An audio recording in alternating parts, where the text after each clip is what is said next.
네, 다주택자가 다주택을 해소하고 싶어도 참 어려운 게 이 양도세 중과라는 겁니다. 세금이 어마어마하죠. 그런데 법이 그렇게 매정하지만은 않습니다. 잘 보면 다주택자지만 다주택이 아닌 것처럼 취급해주는 규정들이 여러 가지가 있습니다. 오늘 이 문제에 대해서 미래에셋증권 이은하 세무사님하고 한번 알아보도록 하겠습니다. 안녕하세요. 안녕하세요. 반갑습니다. 안녕하세요. 네. 중과하니까 좀 말이 무서워요. 중과? 네. 무슨 뜻이에요? 네. 중과라는 것은요. 네. 일단은 우리가 부동산을 팔 때 3년 이상 보유를 했으면 양도차익의 일정률을 뭐 지금 일반적인 경우에는 연 2%씩을 공제를 해주는데요. 장특공제죠. 그렇죠. 그래서 이제 15년 이상 보유했을 때 최대 30%까지 공제받을 수 있는데 이 장기 보유 공제를 해주지 않는다라는 거 하나 하고요. 네. 그리고 세율이 기본 세율이 6에서 45% 세율을 가지고 있는데 네. 여기에서 2주택자인 경우에는 20%포인트를 가산을 하고요. 네. 그리고 3주택 이상인 경우에는 30%포인트를 가산한다는 의미입니다. 30%포인트를 무려 가산을 네. 하게 됩니다. 3주택자의 경우에는. 야, 엄청납니다. 그런데 이게 다 조정 대상 지역 대상인데요. 자, 웬만한 지역이 다 조정 대상 지역에 이미 포함이 되어 있습니다. 그렇다고 하면 이 양도세 중과를 피하기는 좀 어려워 보이는데 그렇습니까? 네, 그렇다고 볼 수 있습니다. 네. 그런데 주택수에서 빼준다던가 아니면 이런 주택을 팔 때는 중과를 하지 않는다라는 예외적인 규정들이 네네. 있습니다. 자, 우선 다주택 중과 시 주택수에서 빼주는 것들이 있습니다. 어떤 경우입니까? 네, 다주택 중과 시 주택수에서 빼주는 주택은 네. 수도권 및 광역시, 특별자치시 외의 지역에 있는 주택으로서 주택하고 그 부수토지의 기준시가 합이 3억 원 이하인 경우에 주택수에서 빼줍니다. 아, 3억 이하요? 네네. 저 3억은 뭐 공시가격인가요? 네, 아. 기준시가고요. 다른 주택을 만약 판다고 했을 때 이 네. 다른 주택의 양도일 현재 그 해당 주택의 공시지가라고 보시면 됩니다. 네. 하여튼 집이 아닌 걸로 봐준다 이런 얘기군요. 다른 주택을 팔 때 이 주택을 중과할 때 그 주택 수에서 제외를 해줍니다. 아예 제외를 네, 해주는 거군요. 그렇죠. 자, 개념이 조금 추상적인데요. 저희가 한번 실제 사례로 한번 주택수를 한번 계산해 보겠습니다. 자, 저분은 행복하신 분이네요. 집이 무려 4채가 있습니다. 그런데 두 채가 C아파트, D아파트가 바로 좀 전에 설명하신 기준시가 3억 이하 주택입니다. 자, 저분은 주택수가 어떻게 되는 거예요? 네, 그러니까 저분이 만약 A 아파트를 판다라고 가정을 했을 때 네. 지금 그냥 보기엔 4주택자 같아 보이시잖아요. 그렇죠. 예, 그런데 C아파트와 D아파트가 우리가 종전에 본 그 요건에 해당되기 때문에 이 주택이 주택수에서 빠진다라는 아. 거예요. 그래서 A 아파트를 팔 때 4주택자가 아니라 2주택자로 아. 중과세율이 적용된다라고 그렇군요. 보시면 됩니다. 네. 예. 저럴 때 C와 D 아파트를 살짝 화이트로 지워준다 지금 이런 얘기네요. 네, 그렇죠. 네, 그렇군요. 저분은 3개네요, 아파트가. 네. 저거는 어떻게 됩니까? 이럴 경우에는 지금 C 아파트가 우리가 아까 말한 그 요건에 만족이 3억 되시잖아요. 이하네요. 예, 그렇기 때문에 A 아파트나 B 아파트를 팔 때 이 C 아파트를 주택수에서 빼준다라는 네. 거죠. 그래서 예. A 아파트를 팔 때 3주택자가 아니라 2주택자로 중과된다라고 보시면 됩니다. 예. 자, 다시 한번 우리 3억 이하 주택에 대해서 정리 좀 해주십시오. 아, 네네. 대도시 외 지역에 있는 기준시가 3억 원 이하인 주택의 경우 네.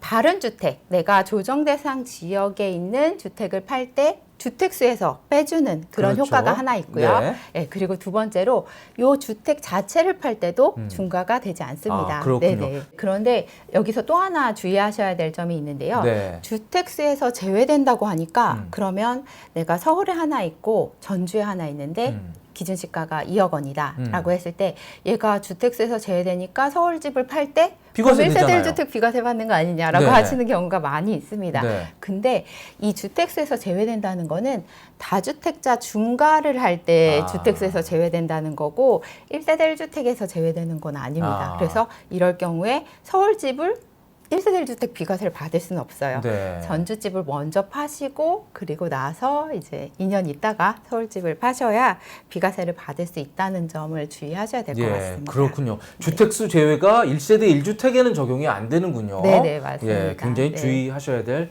대목입니다. 자, 근데 좀 아쉽기도 하네요. 이게 대도시 방만 되고요. 그리고 3억 이하인데 요즘 사실 3억 이하 집이 어디 있습니까? 예. 이거 말고는 또 예외 규정이 없을까요? 이거 말고도 있습니다. 네. 우리가 중과 배제 주택이라고 해서요. 아. 2주택이나 3주택 이상인 경우에 이런 주택들은 이 주택 자체를 팔 때 중과를 하지 않겠다라는 중과 배제 주택이라는 것이 있습니다. 네. 네.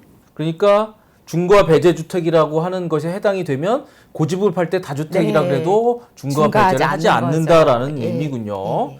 네. 그러면 이제 중과 배제가 되면 고집을 팔 때 당연히 뭐 보유 요건에 따라서 장특공제도 되고 그렇죠. 또 일반 세율이 일반 적용된다 세율도 그런 적용되고요. 얘기군요. 네. 예. 중과를 받지 않으니까 세부담이 훨씬 유리하게 적용이 네, 됩니다. 그렇군요. 그러면 이 중과 배제 주택은 어떤 요건이 필요합니까? 네, 일단 2주택자에게만 적용되는 중과 배제 주택을 한번 보도록 하겠습니다. 네.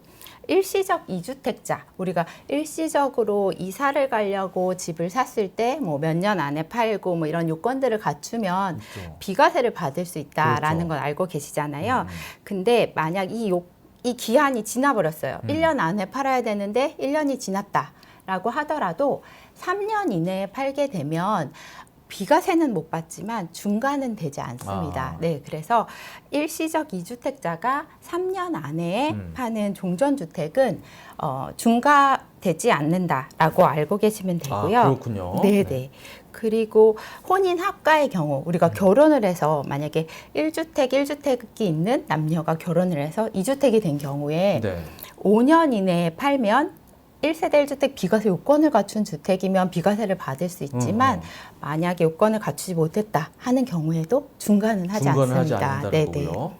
동거 봉양도 마찬가지라고 보시면 되는데요. 부모님을 봉양하기 위해서 네. 근데 여기에도 요건이 있습니다. 만 60세 이상인 부모님이셔야 되고요.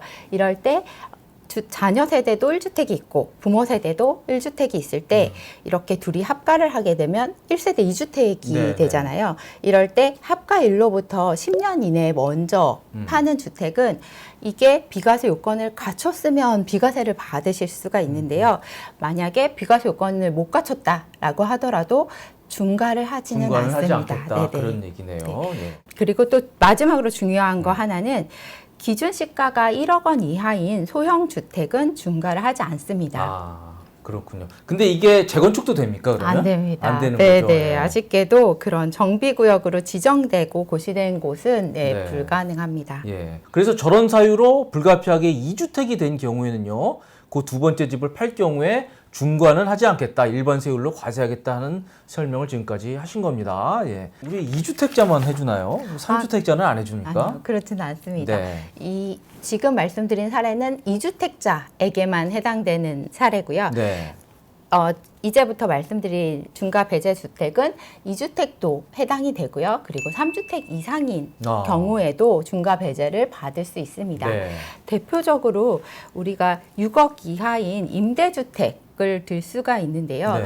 우리가 2018년에 막 임대주택 등록이 엄청 성행을 했었는데 그렇죠. 그 이유가 바로 중과를 안 당하기 위해서 임대주택 등록을 하셨던 거거든요. 네. 단 부동산 대책으로 조정 대상 지역의 1세대 1주택 이상인 경우에는 네. 2018년 9월 13일 이후에 취득한 주택은 등록을 해도 중과 배제를 받을 수가 없습니다. 그렇군요. 네네. 예. 간단하게 말씀드리면 서울에 이제 1주택자가 서울에 집을 한 채 더 샀다. 9월 13일 이후에요. 그러면 이거는 임대주택 등록을 해도 중과 배제를 받을 수가 없는 거죠. 중과가 된다 이런 네, 말씀이십니다. 네. 그리고 이제 가정 어린이집, 네. 종업원 주택 이런 것들도 3주택 이상에게 적용되는 이 중과 배제 주택이네요. 네, 맞습니다. 종업원 주택으로 10년 이상 사용을 했다거나 아니면 가정 어린이집으로 5년 이상 사용한 주택은 중과를 하지 않습니다. 그리고 상속주택이 있는데요. 네. 우리가 부모님이 돌아가시면서 상속받은 주택이 있다고 가정했을 때 상속주택 특례는 약간 복잡한데요. 네. 만약에 상속주택이 있고 내가 원래 가지고 있었던 일반 주택이 있다. 그랬을 때 이 원래 가지고 있었던 일반 주택의 1세대 1주택 비과세 요건을 갖춰서 먼저 팔게 되면 얘는 비과세를 받을 수가 그렇죠. 있습니다. 근데 만약에 얘를 먼저 팔지 않고 이 상속받은 주택을 먼저 판다라고 했을 때는 비과세를 받을 수가 없는데요. 그때에도 사망일로부터 5년 이내에 팔게 되면 중과를 하진 않겠다라는 의미입니다. 예, 그래서 예. 상속주택을 먼저 팔 때는 5년 이내에 팔아야 중과가 되지 않는다라고 네, 아시면 그렇군요. 되겠습니다. 자, 근데 좀 헷갈려요. 이게 아까 3억 이하 주택은 양도세 계산할 때 주택수에서 빼준다고 말씀하셨고, 네네. 좀 전에 이제 중과 배제 주택, 2주택자에 적용되는 거, 3주택자에 적용되는 거, 중과 배제 주택은 또 따로 얘기를 했는데 이게 뭐가 다른 겁니까? 아, 네네. 헷갈려 하시는 경우가 많은데요. 네.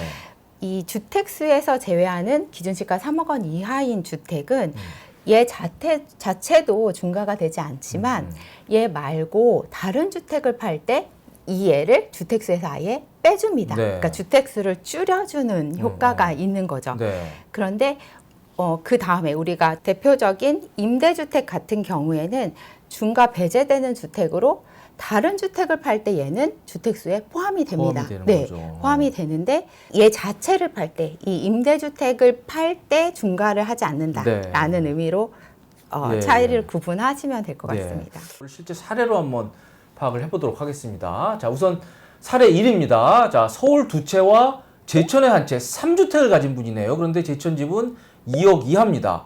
이럴 경우에 서울 한 채를 이분이 매각하려고 하네요. 어떻게 됩니까?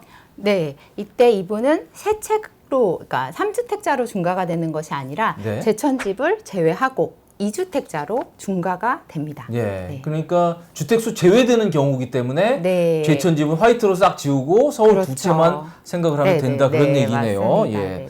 자, 사례 2는요. 이분은 장기 임대주택 두 채 아마 요건을 갖췄을 겁니다. 그리고 일반 주택이 한 채가 있습니다. 그런데 일반 주택 한 채를 매각할 때 네. 어떻게 됩니까? 이때는 이 일반 임대주택은 주택수에 포함되는 주택이기 때문에 그렇죠. 3주택자로 중과가 되게 됩니다. 네. 그러니까 임대주택을 네. 저 때는 장기 임대주택이 중과 배제 주택이고 주택수 네네. 제외는 아니기 때문에 그렇죠. 예. 그렇기 때문에 3주택으로 중과세율이 적용이 되는 거고 네. 그러니까 이럴 때는 임대주택을 임대 요건을 다 갖춘 다음에 임대주택을 먼저 팔아서 그렇죠. 주택수를 줄여놓는 게 좋죠. 그렇죠. 그러니까 임대주택을 먼저 팔아서 중과 배제되고 되고. 그리고 마지막으로 서울주택을 일반 주택을 파시면 됩니다. 네, 그렇군요. 자, 그리고 사례 3은요. 저분은 장기 임대주택이 두 채고요. 일반 주택이 두 채네요. 저런 경우는 뭐 아까하고 비슷하네요. 네, 마찬가지로 네. 임대주택은 주택수에 포함이 되기 포함이 때문에 되니까. 이런 경우에는 4주택으로 그러니까 3주택 이상에 해당돼서 네. 30%포인트가 중과가 되시는 아이고, 거죠. 그러니까 저 경우에도 중과가 배제되는 저 장기 임대주택을 먼저 팔고 네. 그렇죠. 차근차근 집을 줄여나가면서 양도세를 줄이는 전략을 네, 해야 맞습니다. 되는 거군요. 네. 예, 이제 이해가 됐습니다. 네.